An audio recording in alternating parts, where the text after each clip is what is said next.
मैत्री का संदेश देने वाले तथागत भगवान बुद्ध, संत गुरु रविदास जी, संत कबीरदास जी, गुरु नानक देव जी, ज्योतिबा फूले जी, सावित्रीबाई फूले जी, फातिमा सेठ जी, नारायण गुरु जी, साहू जी महाराज, पेरियार रामास्वामी नायकर जी, डॉक्टर बाबा साहेब अम्बेडकर जी, माता रमाबाई जी, ज्योतिबा बाबू कुशवाहा जी,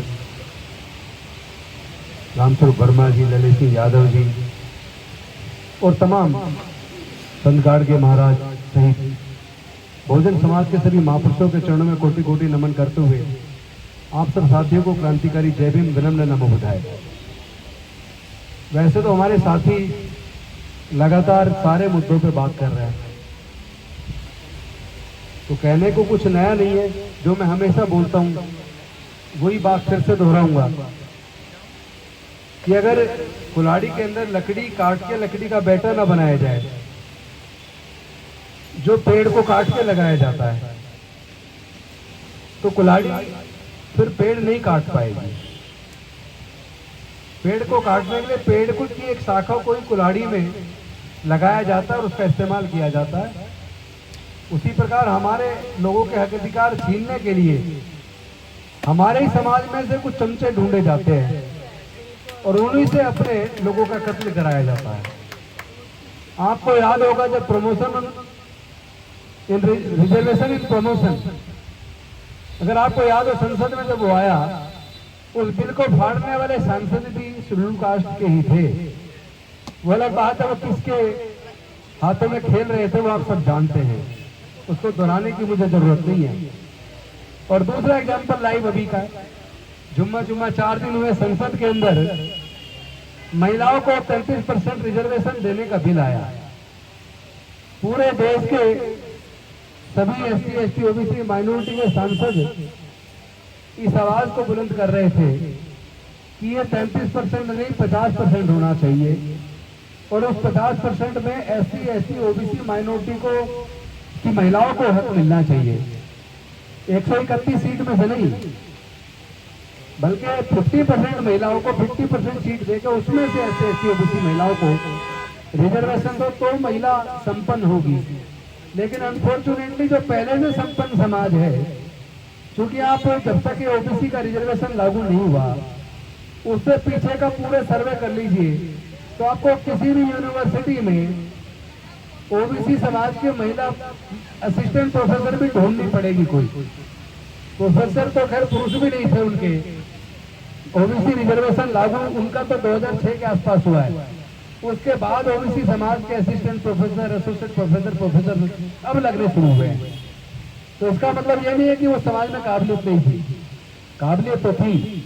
तो जो संसद में महिला आरक्षण अभी तो आया नहीं है, उससे पहले अब तक जितनी सांसद महिलाएं बनी हैं उसका डाटा कभी निकाल के देख लेना तो आपको 95% महिलाएं केवल स्वर्ण जाति की बनी है। तो ये जो महिला का जो रिजर्वेशन 33% अगर लागू हो जाता है तो याद रखना 33% में से 95% केवल स्वर्ण जाति की महिलाएं बनेंगी सांसद। ओबीसी की महिलाओं के हिस्से में या माइनॉरिटी की महिलाओं के हिस्से में कुछ आने वाला नहीं है। लेकिन ये संसद में लोकसभा में पास कैसे हो गया? एक सभा यूपीए की सरकार में भी ये मुद्दा आया था, राज्यसभा में पास हुआ, लेकिन लोकसभा में बहुजन समाज पार्टी की नेता बहन मायावती जी, समाजवादी पार्टी के नेता मुलायम सिंह जी, आरजेडी के नेता लालू प्रसाद यादव जी और जेडीयू के नेता शरद यादव जी, ये सब लोग चट्टान की तरह अड़ गए। संसद में उसको पास नहीं होने दिया, लोकसभा में स्टैंडिंग कमेटी में भिजवा के उसको दबवा दिया। वो होते थे समाज के लिए मरने मिटने वाले सांसद, लेकिन आज इतने गुलाम लोग संसद के अंदर हैं। 350 के करीब एससी, एसटी, ओबीसी और माइनॉरिटी के सांसद होने के बावजूद उनको हिस्सा दिए बिना, हिस्सेदारी दिए बिना उनकी महिलाओं को, और ये 33% स्वर्ण महिलाओं को पूरा का पूरा देने का बिल पास कर दिया। इन्हें शर्म नहीं आती? इनको डूब के मर जाना चाहिए। संसद के सदस्य बनने के तो ये लोग लायक ही नहीं है। और देखिए इन्हीं का इस्तेमाल करके उसको पास करवा दिया। और एक ओबीसी के ही सांसद, ओबीसी के बीजेपी के सांसद उन्होंने किस तरह बीएसपी के सांसद दानिश अली जी को किस तरह के शब्द बोले, यानी कि आपका कत्ल भी होगा तो आप ही लोगों के हाथों होगा। आप सुंदर दिखेंगे तो मारे जाओगे, काबिल बन जाओगे तो मारे जाओगे।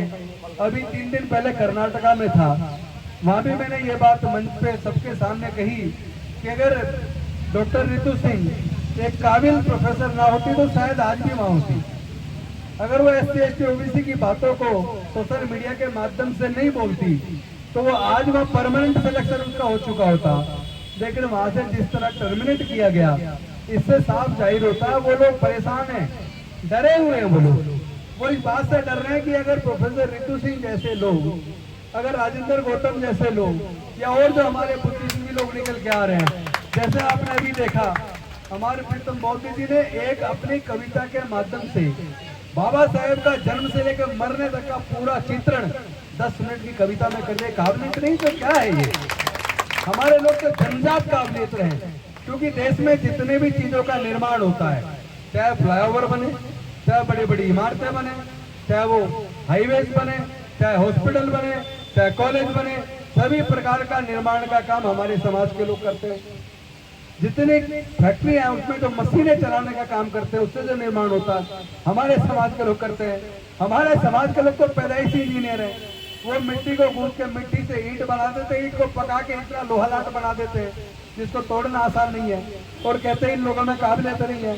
अरे खेत कितने ही बंजर जमीन हो, उस बंजर जमीन को भी वो खेती योग्य बना के नाना प्रकार की फसल उगा देते हैं और कहते हैं ये लोग योग्य नहीं है, और कहते हैं इनके छूने से पवित्र हो जाएंगे। अरे भाई जितने रोड बने हैं, जितनी इमारतें बनी हैं, जितने कॉलेज बने हैं, जितने अस्पताल बने हैं, जितने मंदिर बने हैं, और मंदिर के अंदर जो स्थापित मूर्तियां, जितनी भगवान की मूर्ति बनाकर उनको जिसने रचना की है वो हमारे समाज के लोगों ने की है। कहते हैं आप तो काबिल ही नहीं हो। अरे हमारी काबिलियत के दम पे तुम जिंदा हो।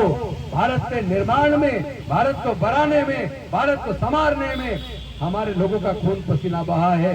हमारे लोगों को कहते हो काबिल नहीं हो। काबिल लोग आ जाते तो कहते हैं इनको बाहर कर दो। जहाँ पे आप देखो कितनी जगह इंटरव्यू होता है, डायरेक्ट इंटरव्यू से सिलेक्शन होता है। हमारे लोग जाते हैं इंटरव्यू देते हैं तो उसके सामने लिख देते हैं नॉट फाउंड सुटेबल। ज्यादा काबिल लोग मिल गया तो नॉट फाउंड सुटेबल। यानी सीधा सा मतलब है कि आपको शेड्यूल कास्ट, शेड्यूल ट्राइब से, ओबीसी माइनॉरिटी से चिढ़ है, नफरत है, तो आप मन में स्वीकार कर रहे हो लेकिन खुल के नहीं कर रहे। खुल के स्वीकार करो ना आपको नफरत है। आपके अंदर अगर हिम्मत है, दम है, तो खुल के सामने आइए और कहिए कि आपको हमसे नफरत है। और अगर काबिलियत का कंपटीशन करना है तो आ जाइए, आइए कंपटीशन भी करते हैं। खेत के अंदर उतरिए और देखते हैं कौन अच्छी फसल उगाता है। आप मिट्टी में उतरिए और मिट्टी से ईंट बनाइए, देखिए कौन अच्छा ईंट बना के तैयार करता है, कौन अच्छी इमारतें बनाता है। आप आइए तो सही, मुकाबला कीजिए। मरे हुए जानवर की खाल को उतारकर आप कल्पना नहीं कर सकते। मरे हुए जानवर की खाल उतारकर उसे गलाकर कलर कर उसी से जूते बना देते हैं, उसी से टॉप कैप बना देते हैं, हेट बना देते हैं, उसी से जैकेट बना देते हैं, उसी से बेल्ट बना देते हैं, उसी से पर्स बना देते हैं, उसी से बैग बना देते हैं। ये काबिलियत तो जन्मजात हमारे अंदर है, तुम्हारे अंदर नहीं है। आज भारत के अंदर जो कुछ दिख रहा है ना, ये सारा निर्माण हमारे लोगों ने किया है। वो अलग बात है, इसके निर्माण में हमारे खून पसीना बहा है। और जितने बड़े बड़े राजा महाराजा हुए हैं, उनकी जो इमारतें बनाई हुई है, जिनको आप देखने जाते हो, चाहे वो कुतुब मीनार हो, चाहे वो ताजमहल हो, चाहे वो लाल किला हो, इतनी बड़ी इमारतें, सोचो इतनी ऊंचाई पे इतने बड़े पत्थर कैसे बने होंगे। तब तो क्रेन भी नहीं होती।